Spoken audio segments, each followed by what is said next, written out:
শ্রাবণের পাশে দাঁড়িয়ে ওমের ভুল ধারণা ভাঙল মল্লার। সম্পূর্ণ জানতে ভিডিওটিতে একটি লাইক করে প্রথম থেকেই দেখতে থাকো। হ্যালো বন্ধুরা, টলিউড স্টুডিও পাড়া চ্যানেলে তোমাদেরকে স্বাগত। গল্পের শুরুতেই দেখা যায় ওম আর মৃত্তিকা দুজন মিলেই শ্রাবণকে ভুল বুঝতে থাকে।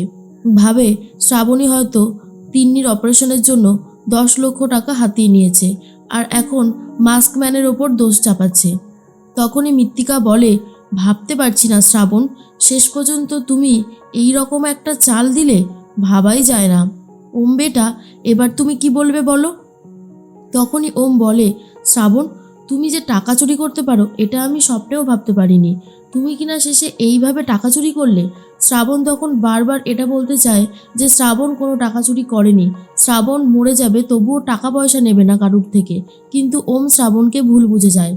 এরপরেই তখনই শ্রাবণ বলে, মিস্টার ঘোষ, আপনি কিন্তু আমাকে সম্পূর্ণ ভুল বুঝছেন। আমি টাকা চুরি করিনি, আমার টাকা দরকার নেই। হ্যাঁ, আমার যদি আমি ভাবি তাহলে আমার টাকার দরকার আছে, কিন্তু এইভাবে আমার টাকার কোনো দরকার নেই যে টাকা না চুরি করতে হয়। ওম তখন বলে, থামো থামো, তোমার সমস্ত কিছুই না আমাদের জানা হয়ে গেছে। আর নাটক করো না, তোমার এই নাটক আর সহ্য হচ্ছে না। আমি এক্ষুনি পুলিশকে ফোন করে সবটা বলবো। আমি সরি শ্রাবণ, আমি কিন্তু তোমাকে বাঁচাতে পারবো না। তখনই রোহিণী বলে, কি অদ্ভুত। আচ্ছা, বৌদি ভাই যে চুরি করেছে তার প্রমাণ কি তোরা পেয়েছিস? পাসনি তো। কে কোন কথা বলে গেছে সেই কথার উপর ভিত্তি করে এখন তোরা বৌদিভাইকে এইভাবে বিশ্বাস করবি না, এটা তো ভাবাই যায় না। আচ্ছা দাদা ভাই, তুই বল না, একটা মানুষ একটা কথা বলে গেছে, সেই কথার উপর ভিত্তি করে তুই এখন বৌদিভাইকে পুলিশকে দিয়ে অ্যারেস্ট করাবি? এটাও সম্ভব? তার মধ্যেই মৃত্তিকা বলে, কেন রোহিণী বেটা, তোমার কি মনে হচ্ছে না যে শ্রাবণ ছাড়া এই টাকাটা আর কে চুরি করবে?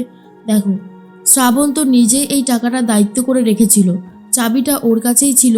কি এক মাস্কম্যান বলে, অথচ যাকে কিনা কেউ দেখেইনি, তারপরে আবার এত কথা।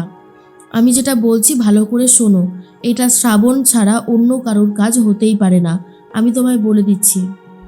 তখনই শ্রাবণের সাথে যেই মেয়েটা সবসময় রয়েছে হেল্পিং হ্যান্ড, সে তাড়াতাড়ি করে মল্লার বাবুকে ফোন করে সমস্তটা জানায় যে এখানে বৌদির ওপর ঠিক কীরকমভাবে চোর অপবাদ দেওয়া হচ্ছে। মল্লার তখন বলে, ঠিক আছে, বাকিটা আমি দেখে নিচ্ছি। এরপর মল্লার ভেবেচিন্তে একটা উপায় বার করে ফেলে।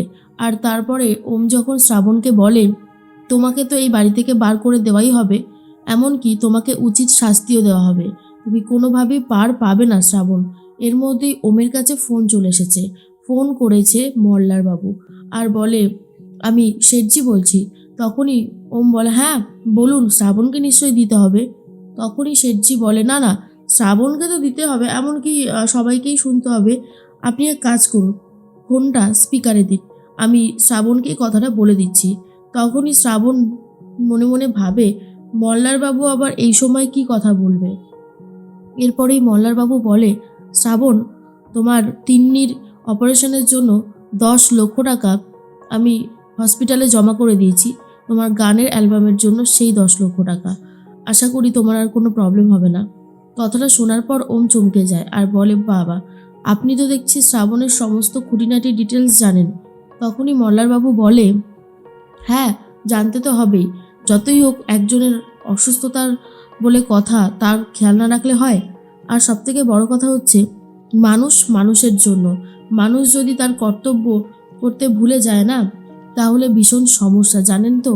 সেই জন্যই আর কি। যাই হোক, আমার এই কথাটা বলার দরকার ছিল, আমি রাখছি, বলেই ফোনটা কেটে দেয়। আর তখনই রোহিণী বলে, কি কোইন্সিডেন্স তাই না? যখন তোরা ভাবছিলিস বৌদিভাইকে পুলিশে দিয়ে অ্যারেস্ট করাবি, তখন কত বড় একটা সত্যি কথা জানতে পারলি। 10 লক্ষ টাকা তো হসপিটালে জমা পড়েছে ঠিকই, কিন্তু সেটা জমা করেছে মল্লার বাবু, বৌদিভাই না। তাহলে এখন কি বলবি বল? মৃত্তিকা বলে, ওই টাকাটা নিশ্চয়ই কোথাও রেখেছে। আরে বাবা, এই রকম মেয়ে কি আর বিশ্বাস করা যায়? রোহিণী বলে, থাক না নতুন মা, আর এই সমস্ত কথা বলো না, কারণ এগুলো মেনে নেওয়া যায় না। তখনই শ্রাবণ বলে, আমাকে এত বড় অপমান করলেন তো মিস্টার ঘোষ, এর তো শোধ নিতেই হবে। আমি কথা দিচ্ছি, যে এই টাকাটা চুরি করেছে তাকে আমি সবার সামনে নিয়ে আসব, আর এই ঘোষ বাড়ি থেকে আমি অনেক দূরে চলে যাব, আমি আর এখানে থাকবো না। এই কথাটা আমি আপনাদেরকে ক্লিয়ারলি এখানে জানিয়ে দিচ্ছি। মনে মনে মৃত্তিকা খুবই খুশি হয়, কারণ এই রকম একটা সুযোগ হাতছাড়া করা যায় নাকি? তাই এইভাবে শ্রাবণ এখান থেকে বিদায় নেবে, আর এটাই তো চেয়েছিল মৃত্তিকা।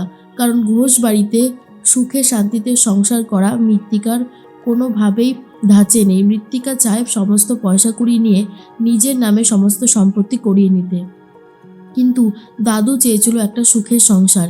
এরপরেই শ্রাবণ বলে, আমি যেই কথাটা দিয়েছি আমি নিশ্চয়ই সেই কথাটা রাখবো। এই কথাটা মনে রাখবেন মিস্টার ঘোষ। এরপর শ্রাবণ ভেতরে চলে যায়। ওম বারবার করে বলতে থাকে, শ্রাবণ, আজকে মল্লারবাবু সব কিছু জানলো কি করে? হ্যাঁ, উনি তো দেখছি তোমার খুঁটিনাটি ব্যাপার সবই জানে। শ্রাবণ উত্তর দেয়, শুনুন মিস্টার ঘোষ, আপনি বলছিলেন না আমাদের পার্সোনাল ব্যাপার, তাহলে আমাদেরই যদি পার্সোনাল ব্যাপার হয় আপনি কেন নাক গলাচ্ছেন? আমি তো সেটাই বুঝতে পারছি না। একদম নাক গলাতে আসবেন না, কারণ আমার মনে হয় নাক গলানোটা আমার হাতে নেই, আর আপনিও নাক গলাবেন না, বলেই চলে যায় ভেতরে। ওমের খুব খারাপ লাগে। ওম বুঝতে পারে না যে শ্রাবণকে এইভাবে বলাটা হয়তো উচিত হয়নি, কিন্তু শ্রাবণ অন্যায় তো করেছে। ওর কাছে যে 10 লক্ষ টাকা রাখতে দেওয়া হয়েছিল সেটা তো ও যত্ন করে রাখতে পারেনি, এটা তো ওরই ভুল, আর ওর ভুলের মাসুল ওকেই দিতে হবে। শ্রাবণ মনে মনে ভাবে, টাকাটা কি করে বার করা যাবে, কে এই টাকাটা চুরি করেছে। এইগুলো সব ভেবে ভেবে রান্নাঘরে গিয়ে রান্না করতে শুরু করেছে। টোস্টারে টোস্ট করতে গেলে তখনই সেই রুটি ফুটি পুড়ে যায়, আর তার মধ্যেই চলে এসেছে রোহিণী আর বলে, বৌদি ভাই, আমি না হয় রান্না করতে জানি না, কিন্তু তুমি তো জানো, তুমি এরকম করছো কি করে? সকালে ওই কথাটা নিয়ে তুমি খুব ভাবছো, তাই না? ভাবছো যে কি হবে না হবে বলে খুব বিপদে পড়েছো। তখনই রোহিণীর কথা শুনে শ্রাবণ বলে, না রোহিণী, আমি এসব কিছু ভাবছি না। আমি একটা কথাই ভাবছি, কোথা থেকে শুরুটা করব। চোরকে ধরতে হলে কোন জায়গাটা থেকে শুরু করলে ভালো হবে, আমি শুধু এটাই ভাবছি। কারণ আসল যে অপরাধী তাকে ধরতে তো হবেই। সবার সামনে আমি কথা দিয়েছি, আর সে অনেকগুলো টাকা নিয়েই পালিয়েছে। তাই যত তাড়াতাড়ি সম্ভব তাকে ধরে সবার সামনে আনতে হবে। তোমার দাদাভাইকে আমি কথা দিয়েছি। তুমি তো নিজেই দেখলে আমাকে ঠিক কিভাবে ব্লেম করা হলো।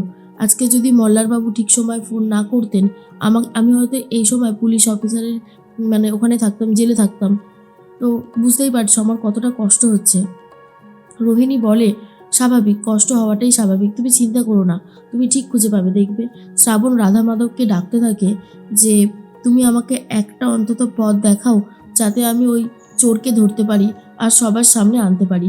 এইদিকে মৃত্তিকা 10 লাখ টাকা পেয়ে তো নিজেকে খুব লাকি বলে মনে করে, আর ভাবে, এই 10 লক্ষ টাকার জন্য শ্রাবণ, তুমি তো এই বাড়ি ছাড়া হবেই, আর এই 10 লক্ষ টাকা আমার কাছেই থাকবে।